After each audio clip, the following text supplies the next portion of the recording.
In this video, we're going to cover how to grab a two-dimensional graphic from online, import it into Aspire, and engrave it. First thing is we need to find a graphic. So if you simply go on to Google Images or anything like that where you can find your graphic, go ahead, track down what you want. This is the logo for the high school that I teach at, the Cavemen, so we're going to do this one. And the fewer colors that are in the graphic, the easier it is for it to do. So in other words, it doesn't do well with photographs. There's so many gradients, even a black and white, it's difficult to make it look good. But the more clean the lines in your graphics, the fewer the colors, the better. Black and white, of course, is perfect. Few colors, I'll show you how to still see those and trace those. So simply right-click, save image as, and then you'll put it on the desktop or somewhere on your computer where you can find it again. Now, I've already saved it, so I'll shrink this back down, and I put it right here. So go ahead and get into your Aspire, and create a new file. Tell it how big you want it. Tell it where you want your home position, usually the lower left, but it depends on a couple of things, and hit OK. And there's my new template. So all you have to do is shrink it down, grab the picture you found, and just drag it in. The nice thing about Aspire is it sees pretty much any kind of graphic you can find, whether it's JPEG or bitmap or whatever. But as you can see, it is very pixelated. I can't just go over here and tell it to start engraving. It won't know what to do with it. It has to be a vector. So let's click back. So I need to turn this into a vector. First step, we get it highlighted, which it is. And then we're going to come over here and use this image right here. It looks like a bird that's being traced, outlined. And since there's color, we're going to keep it on color. But this sees a lot of colors. I want to make it pretty simple, so I'm going to lower down the number of colors I have to deal with. Now, as soon as I go to 5, you can see that the red kind of disappears. I need to keep the red. So we'll have it at 6 colors. And all I have to do now, I'm going to scroll down a little to get to the preview button, is start highlighting different colors. Okay, so here's my green. Now, green simply means background. If I preview that, it does the outline where the white is on the outside and that border. And I don't want that. So let's unclick that and try something else. We go to white. I get some of the face, but I don't get the rest. I do some red, preview. I get a little more, and that looks pretty good, but I don't have the outside yet. Let's try some of the burgundy, and no, don't need that. Try that black one. No, don't need that. No, what it's doing is it's actually putting 2 lines right here. It's doubling up. And if there's 2 vectors there, it's going to cut it twice. It may not give you the image you want. So if it's outlined, then don't outline it again. And we'll go back to this black one and preview. Okay, now that does the outside and seems to do most of the others. Let's unclick it and take a quick look. Okay, just that one black seems to do everything that I want it to do. It gets everything. It doesn't always work that way. Many times you'll have multiple ones checked before you get what you want. But this seems to do it. So I previewed it. I'm happy. Apply and close. Now what I've got here is my graphic and the vectors all over it. So I want to double-click my graphic, pull that out of the way, and just hit delete. So here are a bunch of vectors, and the computer has them as individual vectors. If you want to group them, get the whole thing, right-click, and group objects. Now it'll see it as one giant vector. It'll do everything at once. If you're going to cut something, it'll do it all. So let's go over and see what we can do with this image. So we'll click on it.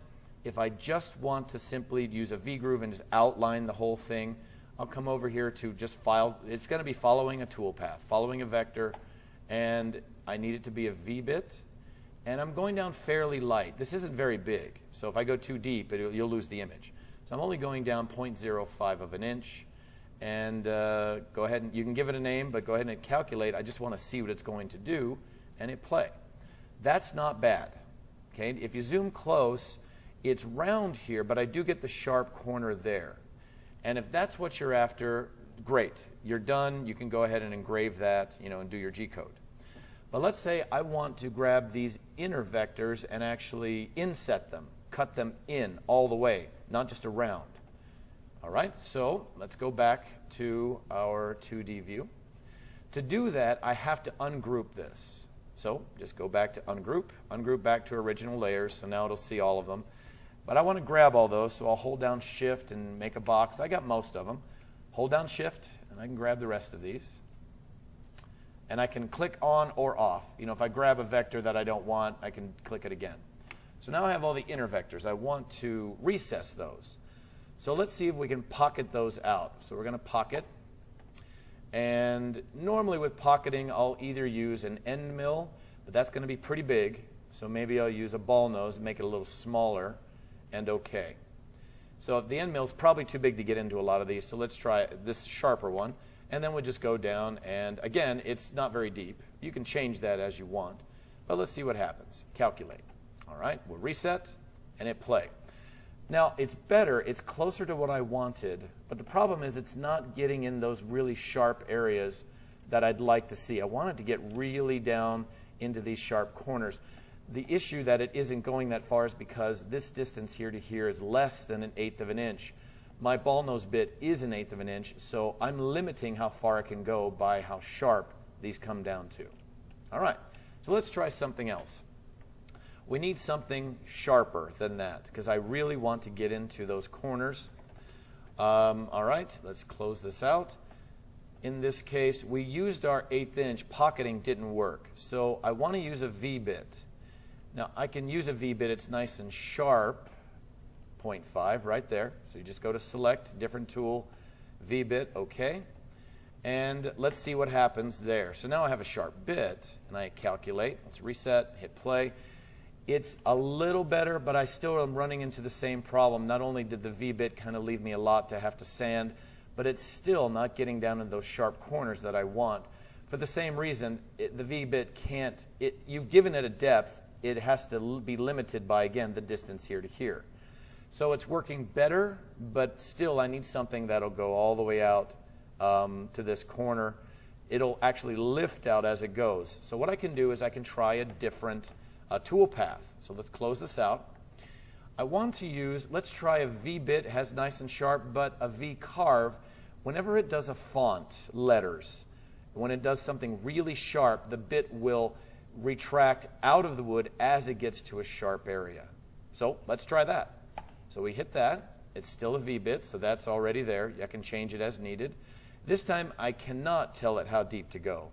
So that's only limited by how wide it is. So let's go down and see what happens. Calculate, reset, and there we go. And that's more of what I'm wanting. The wider the lines are apart, the deeper it's going to go. And of course, as it narrows down, the bit retracts out of the wood so it can get these nice sharp corners. Now the downside to that is if I enlarge this picture too much, this V-bit will go through your wood. It's just a matter of time. So be careful with what you're cutting. Make sure to take a look at your setting where this is. Now I'm not highlighted on anything, so it just thinks there's nothing going on. But this will tell you how deep that process is going. If you have only like a 1/16 of an inch left, you better be careful how deep it's going. But double check that, and you should be all right. But that is what I want. I just wanted to demonstrate there are different tool paths and different bits that will give you a different look. That is completely up to you. Now, the last thing we want to do, of course, well, I want to outline the outside. So in this case, I'm going to go back to my original. I'm just going to follow a line, and that's up here, back to the profile tool path. I'm going to keep it fairly light, and that should be okay, and go ahead and calculate and play. So I want to see what both these bottom two do together, and that's exactly what I want it to look like. I could go back and use the same process as I did for these. It would sharpen these corners a little bit, and again, that is totally up to you. But now you can kind of see how easy it is to bring in a two-dimensional graphic from online, from wherever you can grab them from, and turn them into a vector, and then pick your tool paths to get the image that you actually want it to look like. So best of luck in importing your graphics. In the meantime, go ahead and delete the tool paths you don't want, and now I'll be able to get my G code and get that all carved out.